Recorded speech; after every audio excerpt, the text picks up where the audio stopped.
আৰু দুই এটা কাম হ'লেহে কৰিব পাৰিম মই। ঠিক আছে, মই কিটচেনটো চাফ কৰোঁ, তুমি আমাৰ বেডৰুমটোৱে চাফ কৰা তেনেহ'লে। এই বেডৰুমত বহুত বস্তু থাকে, ইমানবোৰ বস্তু মই চাফ কৰিব নোৱাৰিম।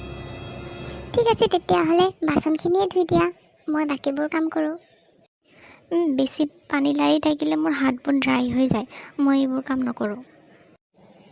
তেতিয়াহ'লে হলটোৱে চাফ কৰা তুমি।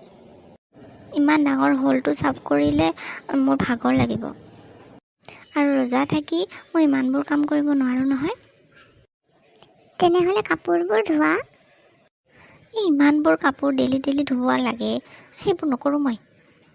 ঠিক আছে তেতিয়াহ'লে তুমি বহি বহি মোবাইলটোৱে টিপি থাকা। মই সেইটো কথা কোৱা নাই নহয়, মই তোমাক কামৰ কথা কৈছোঁ। তুমি মোক এটা কাম দিয়া। তুমি একো কাম কৰিব নালাগে, যোৱা বহি থাকা, যিমান পাৰোঁ মই কৰিম অকলে।